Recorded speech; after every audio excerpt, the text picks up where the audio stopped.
Moi, je suis un Baal Tchouva. La première fois où j'ai mis les pieds dans une yeshiva, j'avais 22 ans. Donc, je connais un peu le domaine de la Tchouva, qui est quelque chose de très très beau. Alors, dites-moi, qu'est-ce qui vous intéresse? Et on parlera Bezrat Hashem. C'est un cours qui prouve, par A plus B, que la Torah est vraie. Ça n'existe pas ça dans aucune autre religion. S'il y a une seule preuve, ça me suffit, une qui est vraiment solide, je deviens musulman, je fais des séminaires pour les musulmans.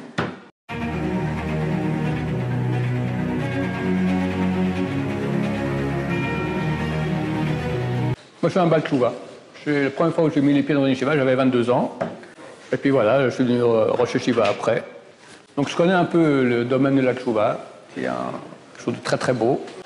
Et on peut parler ici de tout ce que vous voulez. Alors dites-moi, qu'est-ce qui vous intéresse? Et on parlera Bezrat Hashem. Tout le monde comprend le français? C'est bien? Oui. Ok. Alors, est-ce qu'il y a un sujet qui vous intéresse? Oui. Il y a une question. Comment agir sur ces pensées? Comment on va dire, je crois en Dieu, je sais qu'il existe, mais j'arrive pas à mettre ce que je crois et mes valeurs et tout ça en action et en faisant les mitzvot. Très bonne question. Ok, alors on va parler ce shiur dédié pour la Refoua Shlema de Mes'aoud Ben Chana et de Frecha Bat Chana. D'abord, est-ce que ça intéresse tout le monde? Tout le monde, d'abord, croit en Dieu, tout le monde sait que Dieu existe. Si quelqu'un il a des doutes là-dessus, je vais pas faire un cours là-dessus, mais j'ai 2 vidéos. Un qui s'appelle La preuve irréfutable. C'est un cours qui prouve, par A plus B, que la Torah est vraie. Ça n'existe pas ça dans aucune autre religion. Beaucoup de gens m'écrivent, les musulmans, les chrétiens, avec toutes sortes de soi-disant preuves comme quoi leur religion est vraie. Il n'y a pas de preuve à leur religion. Ils m'ont écrit, beaucoup les musulmans, des dizaines de preuves. Je dis, s'il y a une seule preuve, ça me suffit, une qui est vraiment solide, je deviens musulman, je fais des séminaires pour les musulmans. Ils m'ont envoyé des tas de choses. Alors, les seuls trucs solides, vraiment bons qu'ils ont, c'est copier de la Torah. Tout le reste, c'est des bêtises. C'est tout des bêtises, d'accord? Ça n'existe pas. Les chrétiens, encore pire. Et quoi, un homme qui était pendu, enfin, c'est très, très, très bizarre comme religion. Celui qui a néanmoins qui a des doutes, alors qu'il regarde le cours La preuve irréfutable. Là-bas, je prouve par A plus B que la Torah est d'origine divine. Après, un deuxième cours encore plus spectaculaire qui s'appelle Germamia. Avec ces 2 cours, normalement, il n'y a plus aucune question. S'il y a des questions, qu'ils m'écrivent, normalement, il saura que la Torah est d'origine divine. Maintenant, le problème, c'est le problème que tu poses. C'est écrit dans la Torah, via data hayom, et tu sauras aujourd'hui. Vashevota el levavecha, tu ramèneras à ton cœur, qu'Hachem ou Elohim, que Dieu est le Tout-Puissant, dans le ciel, dans la terre. C'est une prière qu'on dit 3 fois par jour dans Alon Shabbat. C'est un verset de la Torah. En fait, on voit qu'il y a 2 étapes. Il y a data hayom, tu sauras. Et ça, vous tous, vous savez, comme tu as dit toi, je sais bien que Dieu existe. Je sais bien que Dieu existe. Je crois à la Torah. J'aimerais pratiquer. Mais tu as un problème avec la deuxième étape. Vashevota el levavecha, amener ça au cœur. Le cœur, ça veut dire le vécu. Je sais que Dieu existe, mais si je savais vraiment au niveau du vécu que Dieu existe, on tremblerait toute la journée. C'est ce que ça veut dire quoi, Dieu? Dieu, il est infini, il est tout-puissant. Dans les livres anciens du Moyen-Âge, quand il parle de la crainte qu'on doit avoir de Dieu, comme celle d'un grand roi. Aujourd'hui, personne, ça le parle quand on dit ça, parce qu'il n'y a plus de grand roi aujourd'hui. Si un roi d'un pays, tout le monde se moque de lui. Biden, tout le monde se moque de lui, c'est un petit enfant qui va dormir à 8 h du soir. D'accord? Macron, c'est pas mieux que ça. Tous les Bibi aussi, t'es le roi d'un pays, tu deviens la cible de tout le monde. Un vrai roi, c'est Kim Jong, en Corée.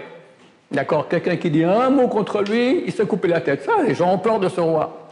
Hachem, c'est beaucoup, beaucoup plus fort. Mais on ne connaît pas Hachem. Bien que je peux comprendre qu'il est infini, qu'il est le roi des rois, mon cœur, ça ne fait absolument rien. On devrait trembler, on ne tremble pas du tout. Et ça, mon cher ami, c'est le travail d'une vie entière. Arriver à prendre ce que nous savons et le faire descendre au niveau du vécu, est ce que la Torah nous ordonne, parce qu'elle comprend que c'est un travail. Vashevota el lavavecha, tu ramèneras ça à ton cœur. Maintenant, il y a des choses qui aident. Il y a un principe que dit le Baal HaTanya, que Moach shalit al halev. La tête, l'esprit, elle est maître du cœur.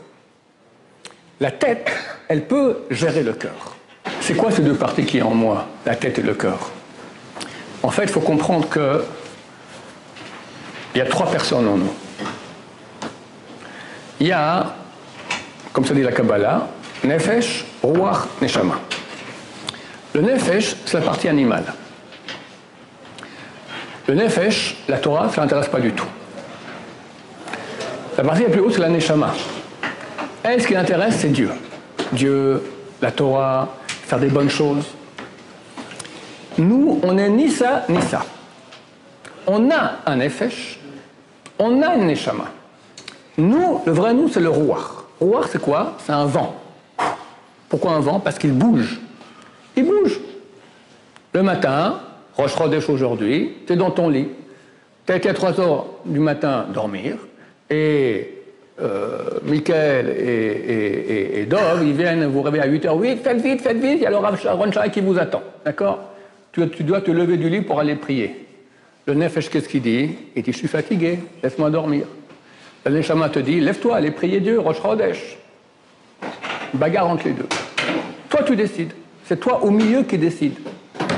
Il y a une belle fille qui passe dans la rue, la Torah dit, il ne faut pas la regarder. Ouais, mais t'as vu un peu comment elle est belle, celle-là? Juste une seconde pour voir que, ouais, vraiment, il ne faut pas la regarder. Une fois que tu as vu, tu as compris qu'il ne fallait pas la regarder. Comme ça, toute notre vie, il y a des épreuves entre la partie animale, qui est très puissante, et la Neshama, qui est aussi très puissante. Il faut comprendre que jusqu'à l'âge de 18 ans environ, la Neshama, elle est très petite. À 20 ans, on reçoit beaucoup plus de Neshama. Après, chaque année, on reçoit beaucoup plus. Plus quelqu'un vieillit, plus la Neshama, elle grandit. Et le corps, au bout d'un moment aussi, il devient plus petit. Les pulsions sont un peu moins fortes.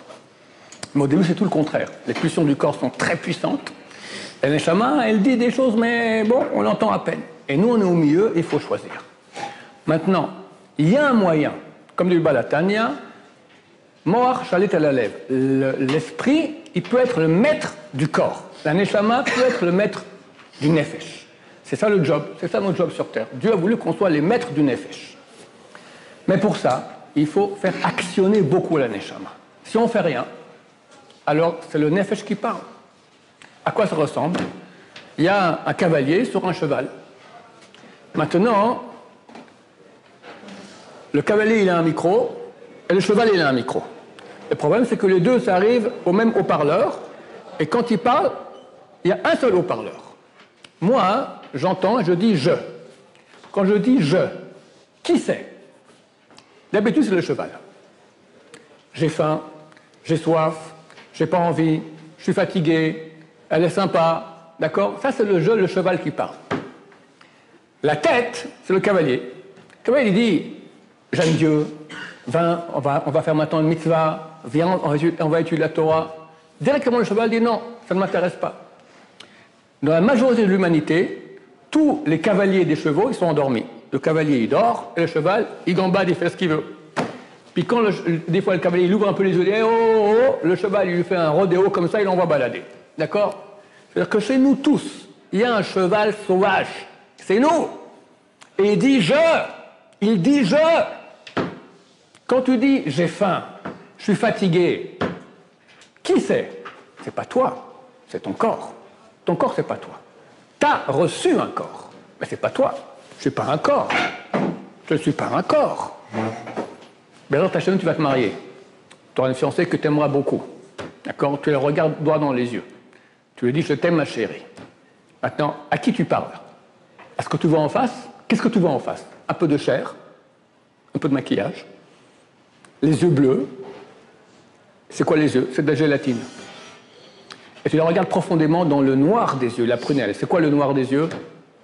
De quoi c'est fait? Hein? Un trou, il n'y a rien. C'est un trou. Alors tu parles à de la gélatine avec du maquillage et de la viande et tu dis « je t'aime ma chérie ». C'est pas ça, ça c'est l'écran. C'est l'écran. Comme maintenant tu as ta grand-mère qui habite Montréal, elle pèse 150 kilos, et tu lui parles maintenant de ton portable qui est extra plat. Alors, tu as ton chien avec toi, puis il voit maintenant mamie, mais il ne comprend pas comment mamie est rentrée dans l'écran extra plat, d'accord? Elle pèse 150 kilos. Parce que c'est un chien. Toi, tu comprends? Non.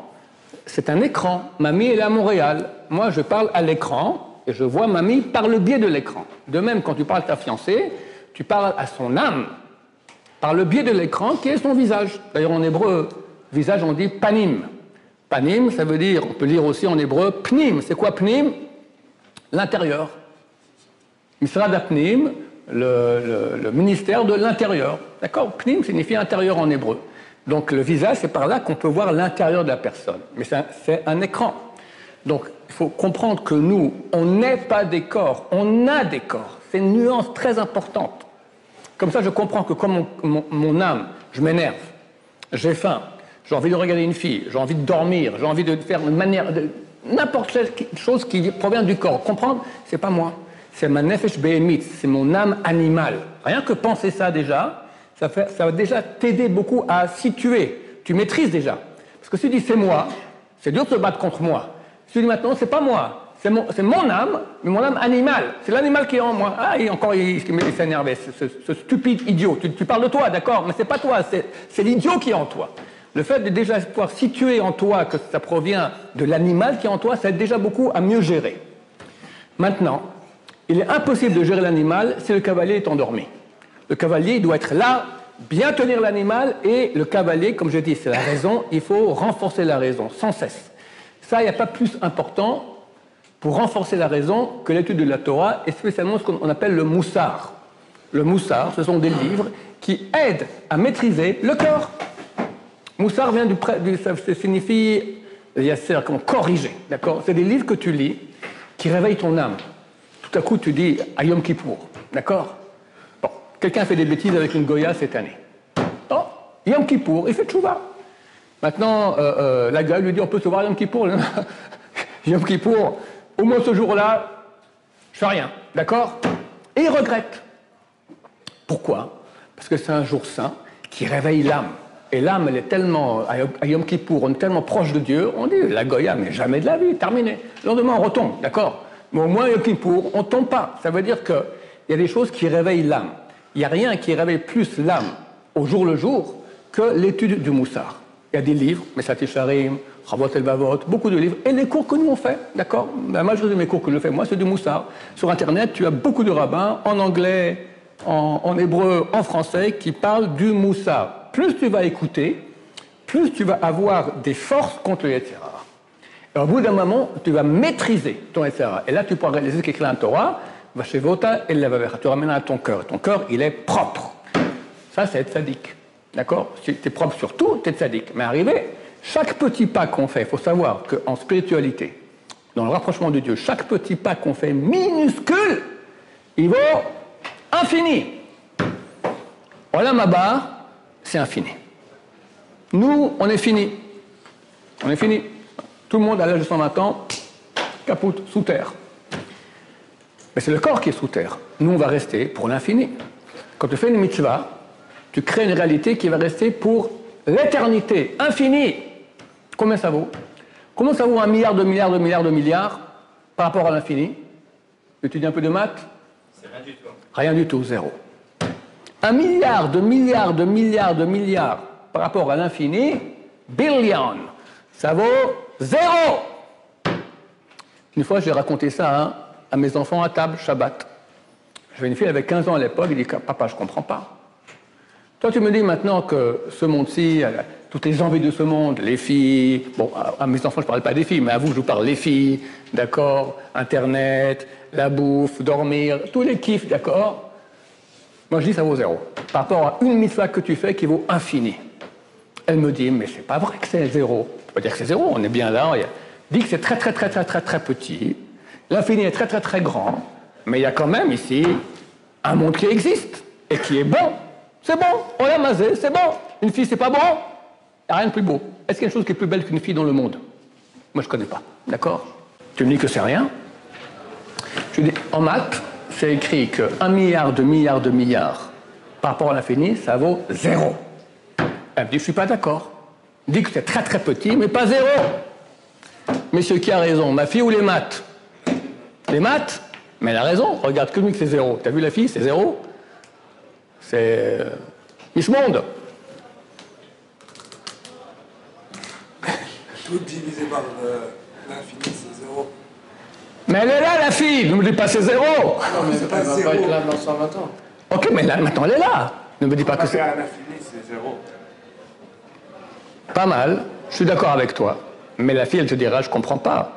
Elle dira pas une fille. Elle dira un bonbon. Elle dira, je sais pas moi, partir en vacances au bord de la mer. Ne me dis pas c'est zéro. C'est agréable, c'est bon. C'est très très petit. Mais ne me dis pas que c'est zéro. Pourquoi on pense toujours à l'infini? Il faut penser dans notre contrainte de cette réalité à nous. Oui, mais Dieu nous a amenés ici dans ce monde-ci pour une seule raison. On va préparer notre infini. Quand tu fais une mitzvah, c'est quoi mitzvah? Mitzvah, c'est 4 lettres. Vous faites à vous à l'envers, même tzadik, vav et puis hey. Vav et puis hey sont les 2 dernières lettres du nom de Dieu. Le nom de Dieu qu'on n'a pas le droit de prononcer, Yud, moi je dis et puis, Yud, et puis hey, et puis vav, et puis hey. Le dire d'un coup, on n'a pas le droit de dire. Ok? C'est le nom de Dieu. C'est quoi Yud, Ke, Vav, Ke? Yud, et puis hey, puis vav, c'est la contraction de 3 mots. Haya, Ove, Veye, qui était et sera. En français, il traduit l'éternel. Ça, c'est le nom de Dieu. Le mot mitzvah, les 2 dernières lettres sont vav et puis hey. Les 2 premières, c'est Mem et Tzadik. C'est quoi Mem Tzadik? Il y a un alphabet, d'après la Kabbalah, on prend les lettres à l'envers. On fait ça Atbash. Aleph, c'est égal à Taf. Première lettre, dernière. Bet, deuxième, à Shin, avant-dernière. Gimel, Resh, 2. Les lettres Mem Tzadik sont dans Atbash, les lettres Yud et puis Hey. C'est donc les 2 premières lettres du nom de Dieu. Donc quand tu fais une mitzvah, tu crées Yud, Ke, Vav, Ke. Tu crées une réalité divine en toi qui est infinie. Tout le but de venir sur Terre, c'est qu'on ne peut pas faire des mitzvot sans corps. Il faut un corps. Alors Dieu nous met dans un corps. Il veut que nous on fasse. Alors il met aussi un challenge, d'accord, un libre arbitre. Et quand tu vas te renforcer contre la partie animale de ton corps, et tu vas faire la mitzvah, tu reçois l'infini. Après, quand tu meurs, tu es infini. C'est le but du monde. Dieu n'a pas créé le monde pour qu'on investisse dans ce monde. Parce que ce monde-là, il vaut rien. Zéro. Comme tu dis, toi tu dis plus que moi. Moi je dis, non, il est quand même petit. Toi tu me dis, non, c'est zéro. Par rapport à l'infini, ça vaut rien du tout. Je reviens à la question quand même de ma fille. Elle dit non, c'est quand même oui un peu. Qui a raison? T'as raison, c'est les maths. Où est l'erreur de ma fille? C'est qu'elle, elle pense l'infini, elle voit le petit, ce monde-ci très petit, et le monde infini très grand, mais fini.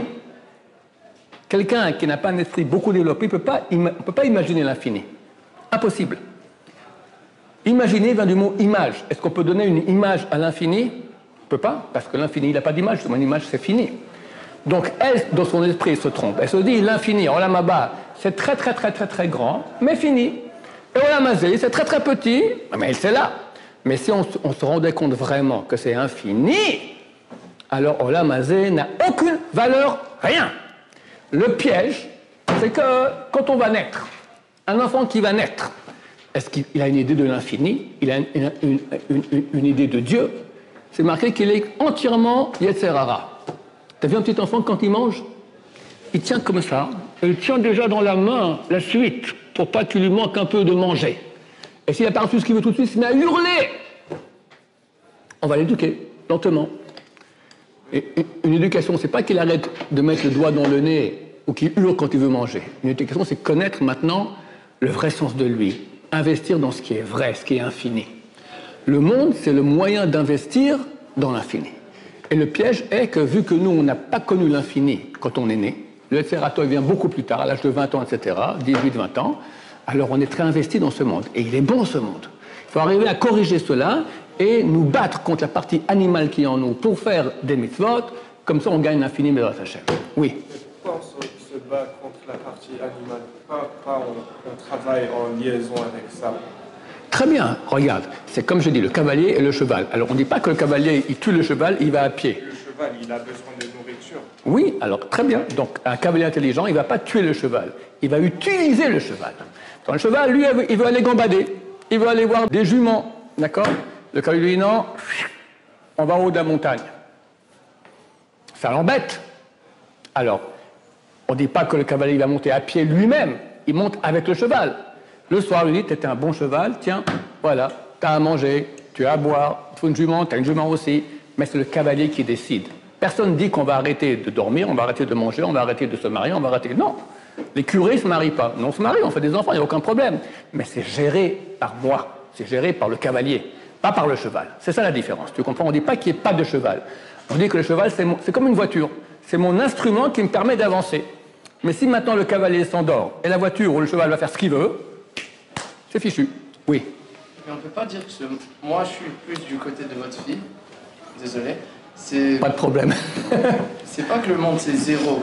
Pour aller à l'infini, il faut passer de 0 à 1, 2, 3, 4, 5, 6, 7, 8, 9, 10. Alors les mitzvot qu'on fait dans ce olam, ça nous amène à l'olam haba, c'est ça l'infini. T'as entièrement raison. Et tout le monde a son infini. Alors chaque fois qu'on passe d'un infini à l'autre, j'ajoute un infini plus un autre plus un autre. C'est-à-dire que tout le monde dans son olam hazé, il travaille pour l'infini et que ce olam hazé, ça vaut quelque chose. Je ne sais pas si j'ai tout compris ce que tu as dit. Au début, tu as dit, et c'est la même question qu'il a posée lui, c'est clair qu'on a besoin de passer par olam hazé. Pour arriver au olam haba, il faut utiliser olam hazé. Je dois utiliser mon corps, d'accord, et je dois manger, je dois boire. Maintenant, plus je vais me battre contre ce qui est interdit, ce qui est faux, on va dire, c'est d'utiliser le olam hazé pour olam hazé.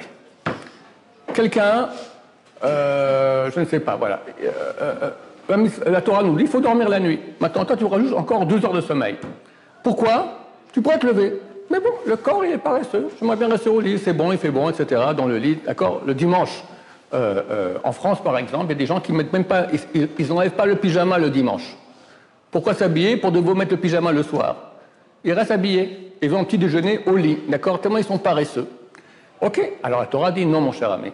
Tu dors, mais quand tu as fini des heures de sommeil qui sont nécessaires, là, tu commences maintenant à faire des mitzvot. Plus quelqu'un va investir dans les mitzvot et se battre contre les pulsions négatives, plus il a droit à un olam haba de qualité. Tout le monde a l'infini. Maintenant, il y a un infini minuscule. Il y a une émission de Dieu là-bas. Dieu donne un cours. Il y en a un qui il entend ça en audio, puis il n'entend pas très bien. Bien, il voit ça en couleur, 4 dimensions. 5 dimensions, olam haba, en 5 dimensions. D'accord? C'est différent. C'est un exemple que je te dis. C'est beaucoup plus que cela. C'est énorme, énorme, énorme, énorme, énorme, infini. On ne peut pas imaginer. Le Rachem HaKadosh, c'était un des hommes les plus saints. Vous êtes tous du Maroc, j'imagine, beaucoup de Canadiens. D'accord? Rachem HaKadosh, Rabbi Chaim Ben Atta, Dieu Mashiach, un homme d'une sainteté extraordinaire. Il a écrit un livre qui s'appelle Oachaim. Fantastique. C'est d'une profondeur, d'une beauté, d'une sainteté. Il dit là-bas, si on se rendait compte de la valeur d'une mitzvah, tellement c'est bon, parfait, agréable, il met toute une liste de mots comme ça, pour une mitzvah, on deviendrait fou. On deviendrait fou tellement c'est bon. C'est vraiment nous dans le corps, et on ne se rend pas compte. Très bientôt, chers amis, c'est pas que Olam Haba, on l'aura après la mort, on l'aura Bezrat Hashem très bientôt, parce que Mashiach revient, ce sera Olam Haba ici sur Terre. Très bientôt, on espère Mashiach revient. On est convaincu que c'est très très proche. Convaincu. Maintenant, je peux me tromper. Mais, oulala, qu'est-ce que ça sent fort. D'accord? Il faut être prêt. Quand Mashiach il arrive, c'est comme la mort. Qu'est-ce qui se passe à la mort? À la mort, ton corps, on le met dans la tombe. Tu n'as plus d'Etserara. Et tu vois Dieu, tu vois Olam Haba. Fantastique. Très bien. Mais tu ne peux plus faire de mitzvot. C'est terminé. Tu n'as plus de challenge. Tu n'as plus de libre arbitre. Quand Mashiach vient, c'est la même chose. Le Etserara, il sera égorgé. Dieu se dévoile. Alors on fera des mitzvot, mais on n'a plus de mérite, parce qu'on ne pourra pas faire autrement. C'est écrit à l'époque messianique, quelqu'un va cueillir une figue Shabbat. La figue lui dit Shabbat. On ne peut pas cueillir Shabbat. Les petits enfants croient que les figues auront une bouche et vont parler. C'est faux. C'est comme si je te dis maintenant, mets la main dans la prise, ou monte sur une mine. Tu ne feras jamais ça, parce que la réalité te parle. Shabbat, à l'époque messianique, Shabbat, on sentira dans la réalité Shabbat. On ne pourra pas faire de péché. On ne pourra pas faire de péché. On verra Dieu partout. Ça sera fantastique, il n'y aura plus d'Esserara, il n'y aura plus de mérite non plus. C'est maintenant. Maintenant que la bataille, elle est dure. J'ai vu hier une petite vidéo. C'est des Américains qui font ça s'appelle Vaimen. Et c'est undertitle en français. Ils disent qu'à l'époque, il y avait un grand rabbin en Russie qui a dit à ses élèves d'étudier la Torah beaucoup. Et puis ils sont venus le voir et dit on ne peut plus, le KGB nous poursuit, c'est extrêmement difficile. Il a dit, viendra un temps où on ne pourra plus faire des mitzvot comme ça. Aujourd'hui, de faire une mitzvah, pour nous, c'est facile. À l'époque, quand tu as le KGB au trou, tu fais des mitzvahs, ça a une valeur fois 10 000, d'accord? C'est très, très dur. Ces mitzvot qui sont durs, ça a une valeur énorme, très, très, très grande, beaucoup plus grande que des milliers de mitzvot qu'on peut faire. Parce que c'est dur de les faire. Alors, cette boîte américaine, elle a dit, aujourd'hui, c'est vrai qu'on n'a pas le KGB qui est derrière nous, mais on a fait une mitzvah qui est extrêmement dure à faire. Par exemple, aller dans la rue et pas regarder les filles. D'après la Torah, on n'a pas le droit de jouir du corps d'une femme. Tu arrives à faire ça? C'est très rare. C'est presque impossible. C'est presque impossible. C'est une bataille plus dure que le KGB. Plus dure. Viendra Mashiach, terminé. Il y a une femme qui ira en mini-jupe quand Mashiach il viendra. Miskena, d'accord, impossible. C'est maintenant la bataille. La bataille. Et pour vous, les gens de votre âge, chers amis, c'est quoi le tiara numéro 1? Les femmes. Les femmes. Des fois, c'est ton âme sœur.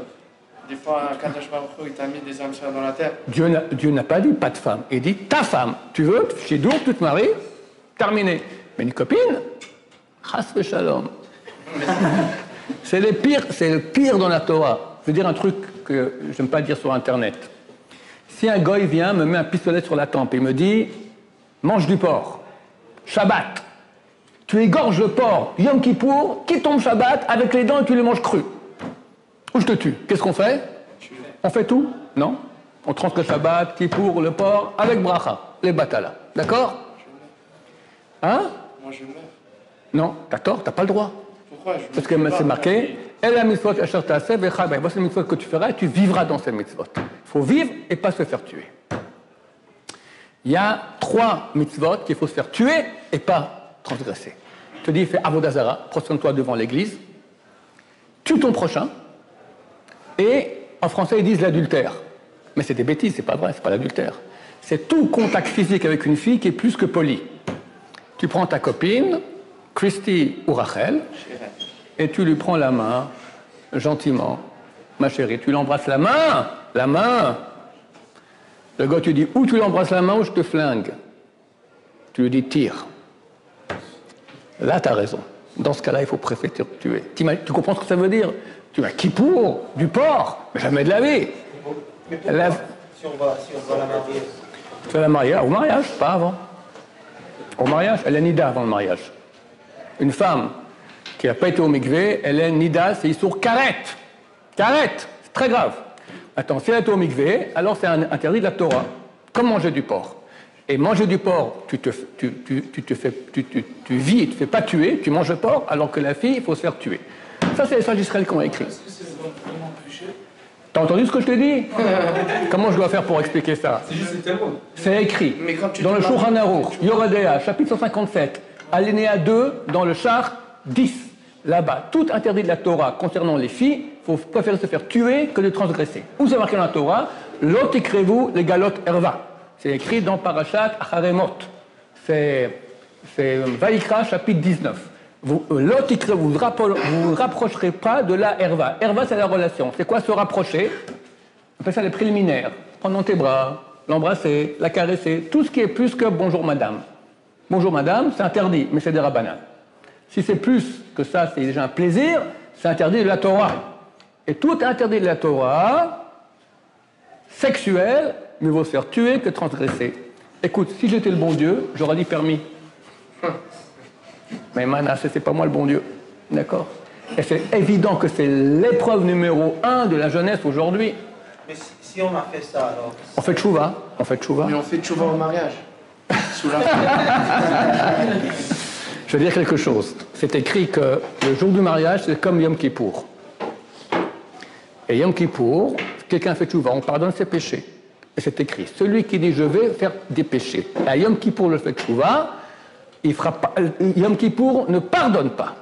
Celui qui dit je vais faire des péchés, et après le jour du mariage je ferai tchouva, on ne pardonne pas, ça ne marche pas. Et le bon Dieu, on ne peut pas jouer avec lui. Interdit. Je dis encore plus que cela, ça bousille la personne. Pourquoi? J'explique un peu plus profondément. L'attirance qu'on a pour la femme, de quoi ça vient? Dieu, il a voulu créer quelque chose de très très beau, très très grand. C'est l'union entre l'homme et la femme. Quelque chose de très très grand, énorme. Parce que Dieu, il est un, et quand il y a une union, alors Dieu vient dans un couple où il y a l'union entre l'homme et la femme, Dieu est présent, c'est le paradis. Maintenant, les pulsions sexuelles sont là pour rapprocher l'homme et la femme ensemble. Mais une fois qu'ils sont mariés, quand on est marié, qu'est-ce qu'on fait? On fait des kiddushin, on rend ça saint, ça veut dire le mot kadosh, ça devient saint. Avant, ça s'appelle tamé, ça veut dire utiliser maintenant ces pulsions très fortes pour pas le but que Dieu a créé. Simplement pour le plaisir. Pourquoi on fait? Pour le plaisir. J'aime aussi ma copine, mais c'est pas sanctifié, c'est pas kiddushin. Quand on fait les kiddushin, il y a une partie de l'homme, de l'âme qui passe chez la femme. Une partie de ton âme qui va chez ta femme. C'est quelque chose de très très kadosh. Quand tu n'es pas marié, il n'y a pas ça. Et tu utilises maintenant ces pulsions de plaisir que Dieu a mis pour qu'il y ait l'union dans le couple, kadosh, et tu utilises ça maintenant pour autre chose. Ça s'appelle la toum'a. C'est la pire impureté qui existe. Il n'y a pas pire que ça. Preuve en est que lui, mais il faut se faire tuer que ça. Quelqu'un te mange du porc, à Kippour, qui tombe un Shabbat, que tu égorges avec les dents, te dit oui, tu vis et tu fais pas ça. Et tu n'as aucun péché. Tu n'as aucun péché parce que tu es obligé. Mais maintenant pour la fille, mieux vaut se faire tuer. Ça veut dire que utiliser ces pulsions qu'on a de façon interdite, c'est le contraire de toute la création. Il y a eu Maboul, le déluge. Pourquoi il y a eu le déluge? C'est quoi leur péché? Leur péché le pire, c'est comme aujourd'hui, débauche sexuelle. Moins qu'aujourd'hui. Ils n'avaient pas Internet. Quelqu'un voulait coucher avec une fille, il fallait taper à la porte, t'es libre, oui, non, oui. Aujourd'hui, c'est elle qui t'écrit, d'accord, elle t'envoie des scuds sur la tête, des procédures du quartier, des gens, ils ont ton adresse, machin. C'est terrible. Et les trucs porno. 1,5 milliard de connexions porno par jour. 1% des enfants de 6 ans qui regardent des films porno. Et tu comprends que quelqu'un qui est habitué au porno, dans sa vie, il est bousillé. Comment il pourra être en union avec sa femme bien comme il faut? Faire une grande tchouva. Alors c'est possible la tchouva. Oui, mais il faut commencer à faire tchouva. Et c'est vrai que le sujet le plus dur, c'est les filles. Alors je ne vous dirai pas, celui qui est déjà addicté aux filles, arrêtez d'un coup, c'est très dur, mais commence à diminuer, moins. Comme quelqu'un qui fume, d'accord, commence un peu moins. Pourquoi Hachem il a mis des obstacles entre la femme et le mariage? Parce qu'Hachem il t'aime. Des obstacles, non. Pourquoi l'argent, la famille. Pourquoi est-ce que Hachem... Attends, j'ai pas compris. Pourquoi Hachem il a mis une épreuve pareille? C'est ça la question? Ouais, c'est facile de dire marie-toi. Ouais. C'est pas facile de se marier. Je suis d'accord avec toi, entièrement d'accord. Regarde, je vais te dire. Dieu nous aime, beaucoup. Dieu est parfait. Il a créé l'humanité. Si on regarde ce qu'il a fait, qu'est-ce qu'on dit? On dit c'est complètement trompé. L'humanité, c'est mauvais. Le monde, il est mauvais. Et pourtant, Dieu, il est parfait. C'est impossible que Dieu fasse une chose qui ne soit pas le plus parfait possible. Si c'est moins que parfait, même 1 millimètre, c'est plus Dieu. Donc la question se pose, pourquoi Dieu a créé un monde aussi mauvais? La réponse, elle est comme ça. Concentre-toi bien, c'est je te donne la raison de la vie. Dieu, il est bon. Vous me suivez, vous n'êtes pas trop fatigué? C'est haute philo maintenant, on va faire. Quel est le plus grand cadeau que Dieu peut me donner? La vie. Hein? La vie.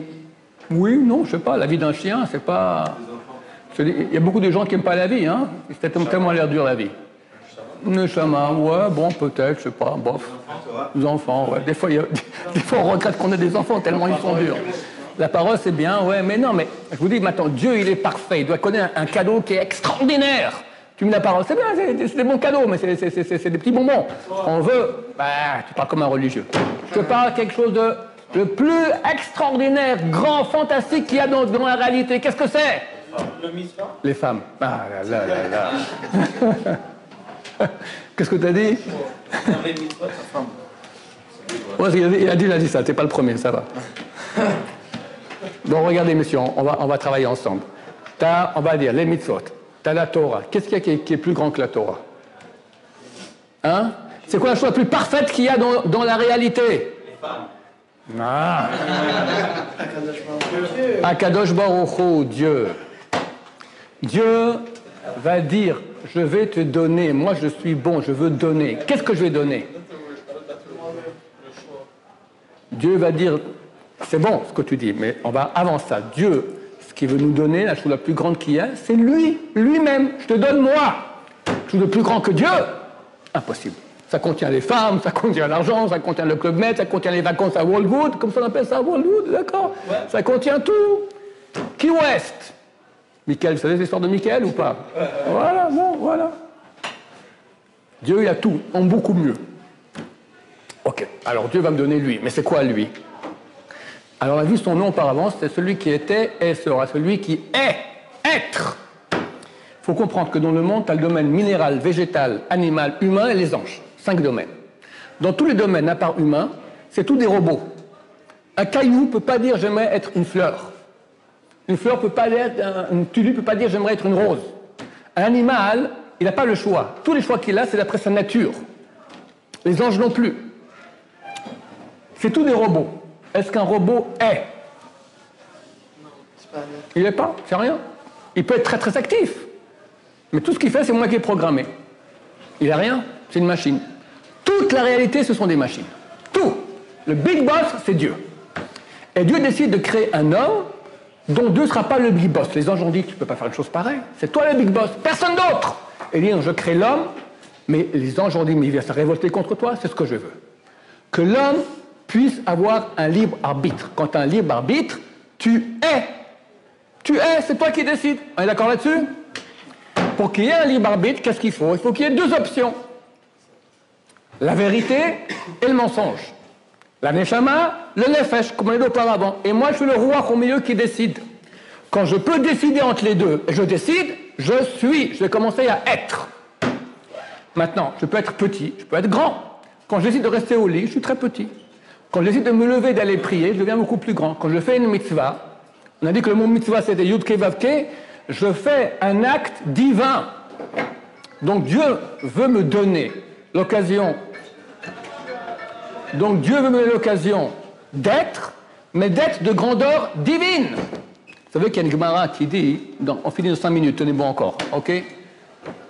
Bava Kama, 75b, c'est écrit là-bas qu'à la fin des temps, les tzadikim, on les appellera au nom de Dieu.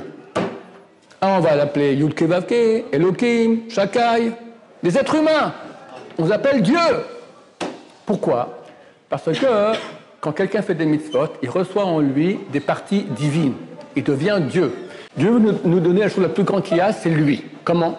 D'abord, je dois être. Pour être, il faut que j'ai les deux options. Bonne, mauvaise. Quand je décide, je suis. Donc quand je décide Torah, je fais des mitzvot, je deviens Dieu. Je deviens Dieu. C'est fantastique. C'est ce que Dieu a voulu. Me donner la chose la plus grande qu'il puisse y avoir. Donc, c'est vrai, pour répondre à la question, que ne pas se marier, c'est difficile. Mais vu que Dieu veut te donner maintenant l'infini, il te met des épreuves qui sont presque infinies. C'est pas aussi grand que l'infini, mais on peut gagner énormément. Si Dieu te met des épreuves qui sont toutes petites, tu diras à Dieu, mais j'aurais pu faire beaucoup plus. Moi, je voulais beaucoup. Je voulais être beaucoup. Et vu que tu fais des petites épreuves, tu es peu. Dieu qui t'aime, il sait exactement quelle est la valeur de ton neshama, il te donne maintenant des épreuves équivalentes à ton potentiel. Tu as un grand potentiel, tu as des grandes épreuves. Tu as un petit potentiel, tu as des petites épreuves. Aujourd'hui, vous êtes tous des géants. Parce que vous avez des bonnes femmes partout. Partout. Hachem Yishmor, se retenir, c'est très dur. Celui qui fait ça, c'est écrit dans Kiddushin, page 39, celui qui se retient de faire un péché sexuel, le mérite est plus grand que toutes les mitzvot de toute la Torah. Alors arrêtez totalement celui qui peut, kol hakavod. Sinon, diminuez. Très bientôt vient Mashiach. J'espère dans les semaines à venir. C'est marqué que la 7e année, quand on sort de la 7e année, Mashiach il vient. On est dans toute l'année qui est après la 7e année. Ça finit dans exactement le jour, je crois, dans 2 mois. J'espère que durant ces 2 mois, tout va péter. Et Mashiach il vient. Il faut être prêt quand Mashiach vient. Tu ne peux pas recevoir Mashiach avec ta copine. Il faut faire tchouva. Ou au moins montrer à Dieu que je commence à monter. D'accord? Allez, que Dieu vous aide.